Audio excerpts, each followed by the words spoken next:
இது மகிமை நேரம். மகிமை டிவி நேயர்களை அன்புடன் வாழ்த்துகிறேன். மகிமை நேர நிகழ்ச்சிக்கு உங்களை அன்புடன் வரவேற்கிறேன். தொடர்ந்து நாம் தேவ மகிமையை காட்டும் 7 மலைகள் என்ற தலைப்பின் கீழே தியானித்து வருகிறோம். வசனம் இவ்வாறு சொல்கிறது. யாத்ராகமம் 24:15-18 மோசே மலையின் மேல் ஏறின போது ஒரு மேகம் மலையை மூடிச்சு. கர்த்தருடைய மகிமை சீனாய் மலையின் மேல் தங்கி இருந்தது. மேகம் 6 நாள் அதை மூடி இருந்தது.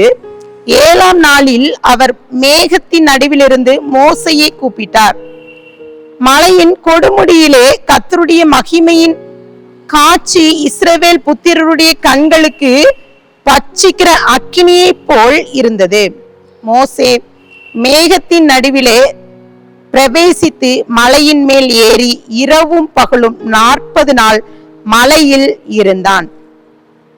இன்றைக்கும் கற்றுக்கொள்ளுகின்ற மலை சீனாய் மலை. கர்த்தருடைய மகிமை தங்கின மலை என்று சொல்லலாம்.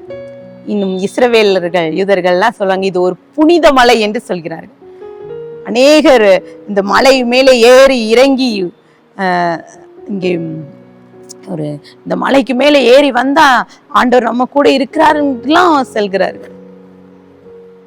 இந்த சீனாய் மலையில அப்படி என்ன இருக்கிறது?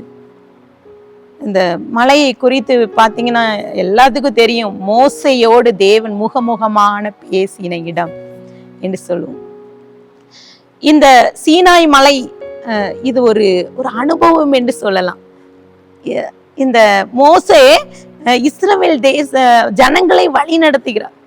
அவர்கள் எகிப்திலே அடிமையா இருக்கிறாங்க. அவர்கள் கூக்குரல் சத்தத்தை கேட்டு தேவன் அவர்களை விடுவிக்கிறார். அவர் எகிப்துல இருந்து அவர்கள் நடந்து வருகிறார்கள். இடையில செங்கடல், அவர்கள் அதிலிருந்து கர்த்தர் விடுதலை 2ஆக பிளந்து எவ்வளவு அற்புதங்களை கண்ட இஸ்ரவேலர்கள் அவர்கள் முதலாவது சந்தித்த இடம்தான் அந்த சீனாய் மலை.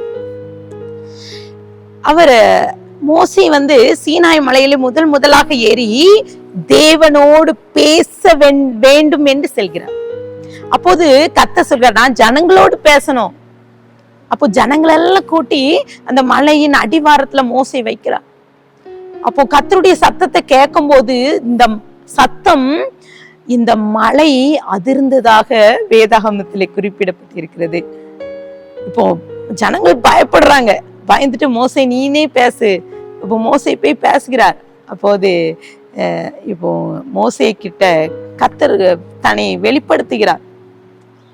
இன்னும் சொல்ல வேண்டும் என்றால் வசனம் யாத்ராகமம் 24:1-2 கர்த்தர் மோசையை நோக்கி, நீயும் ஆரோனும் நாதாப்பும் அபியூவும் இஸ்ரவேலின் மூப்பரில் 70 பேரும் கர்த்தரிடத்தில் ஏறி வந்து தூரத்திலிருந்து பணிந்து கொள்ளுங்கள் என்று சொல்லி அங்கே கர்த்தர் அழைக்கிறார்.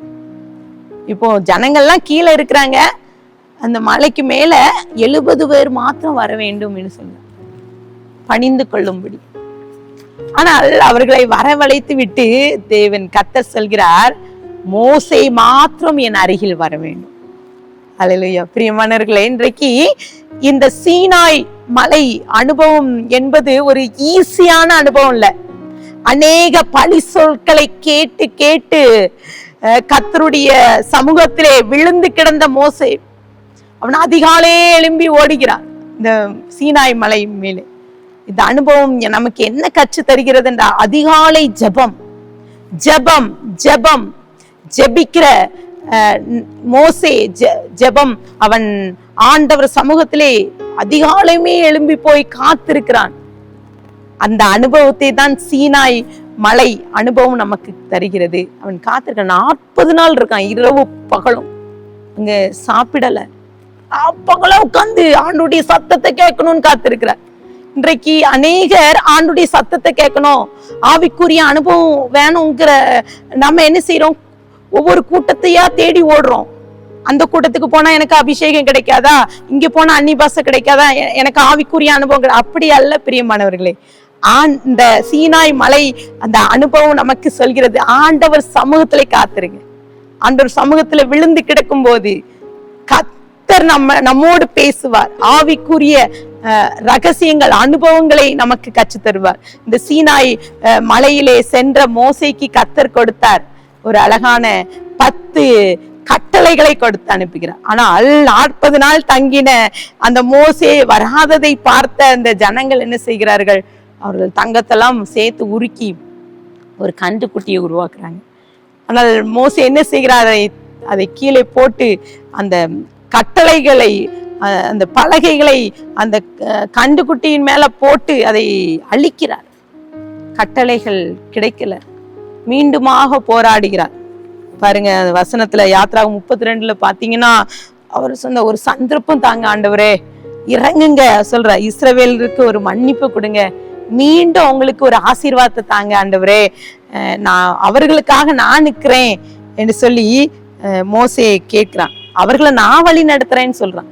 அப்ப கர்த்தர் பேசுகிற யாத்ராகம் 20:2-17 அதுல வாசித்து பாத்தீங்கன்னா, புதிய கல் பலகைகளை உருவாக்கி மீண்டும் சீனாய் மலைக்கு செல்லும்படி கர்த்தர் மோசேக்கு சொல்றார். மீண்டும் சொல்றார், கர்த்தர் இஸ்ரவேலர்களுக்கு ஒரு புதிய வாக்குறுதியை அளிக்கிறார் என்று அவருடைய 10 கட்டளைகளை கர்த்தர் கொடுக்கிறார், மீண்டுமாக கொடுக்கிறார். இந்த சீனாய் மலை அனுபவம் நமக்கு இருக்கிறதா? இந்த அனுபவம் நமக்கு கர்த்தர் எதிர்பார்க்கிறார். இன்னும் பல வருடங்களுக்கு முன்பதாக நாங்கள் இருந்த ஒரு ஆலயத்திலே அநேக வாலிபர்கள், அவர்கள் பிரேயர் செல், அவங்க அந்த பிரேயர் செல்லோட தலைப்பே அவங்க என்ன நேம் வச்சிருந்தாங்கன்னா சீனாய் ஜெபக்குழு. அவர்கள் என்ன செய்வாங்கன்னா காலையிலே 5 மணிக்கு எழும்பி ஆலயத்துக்கு கொட்டடிச்சு பாடுவாங்க. பாருங்க, இன்றைக்கு அவர்களை நான் பார்க்கிறேன். அநேகர் அங்கே அந்த ஜெபக்குழுவிலே பாடின அத்தனை பேரும் ஊழியர்களாக இருக்கிறார். பிரியமானவர்களை, கர்த்தர் இன்றைக்கு சீனாய் மலையின் அனுபவத்தை நம்மிடம் எதிர்பார்க்கிறார். ஆண்டவருக்கு சமூகத்துல நம்ம காத்திருக்கணும். இன்னும் ஒரு காரியம் சொல்லப்பட்டிருக்கிறது, மனதின் முயற்சி, மனசுல எடுக்கிற ஒரு முயற்சி மலையின் உச்சியை நோக்கி செல்கிறதாம். அப்போ நாம் முயற்சி எடுக்கணும். நம் ஆவிக்குரிய அனுபவம் பெற வேண்டும் என்றால் நாம் ஏதோ வேதத்தை வாசிச்சு ஜெபித்து ஆலயத்துக்கு சென்றால் அந்த அனுபவத்தை பெற்று விடலாம் என்று நினைத்து விடக்கூடாது.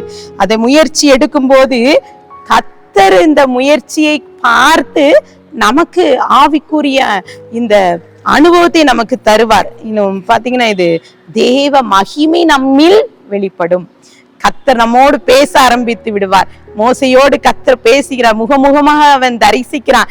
ஆண்டவருடைய திட்டம், அவர் என்ன செய்ய வேண்டும், அடுத்து என்ன செய்ய வேண்டும், ஜனங்களை எப்படி வழி நடத்தணும், அடுத்து என்னெல்லாம் காரியம் செய்யணும் என்றெல்லாம் அங்கே சீனாய் மலையை அனுபவம், அந்த அனுபவத்தை ஆண்டவர் அந்த அனுபவம் வேற எதுவும் இல்லை, கர்த்தர் நம்மோடு பேசுவது. இன்றைக்கு ஆண்டவர்கிட்ட ஒப்பு கொடுப்போமா, இந்த சீனாய் மலை அனுபவம் எனக்கு வேணும் என்று சொல்லி கண்களை மூடி ஜெபிக்கணும். அன்பின் பிதாவே, மே ஸ்தோத்திரிக்கிறோம். ஆமென். இந்த அனுபவம் எங்களுக்கு தாங்க இயேசப்பா. நீங்க எங்களோடு பேசணும், உங்களுடைய வார்த்தை எங்களோடு இடைப்படணும். மோசையோடு நீங்க பேசினீங்களே, அவனை வழி நடத்தினீங்களேன்னு சொல்லிக்கலாம் நாங்க வேதத்துல வாசிக்கிறோம். இன்றைக்கு இந்த வார்த்தையை கேட்டுக்கொண்டு இருக்கிற யாராக இருந்தாலும் இந்த அனுபவத்தை பெற்றுக்கொள்ள வேண்டும் என்று நினைக்கிற எல்லாத்துக்கும் நீங்க அவர்களோடு பேசுகின்ற ஒரு அனுபவத்தை கொடுங்க. அவர்கள் இந்த சீனாய் மலையின் அனுபவம், மோசையோடு அவர் தங்கின அந்த மகிமை யாரெல்லாம் அந்த வார்த்தை கேட்டுக்கொண்டிருக்கிறோம் அவர்கள் மேலே பிரகாசிக்கும்படியாக இன்றைக்கு இயேசப்பா உடைய சமூகத்திலே நான் கேட்கிறேன்ப்பா. எல்லாமே உடைய சமூகத்திலே வைக்கிறேன், தாழ்த்துக்கிறேன், மீட்பர் மூலம் கேட்கிற பிதாவே, ஆமீன்.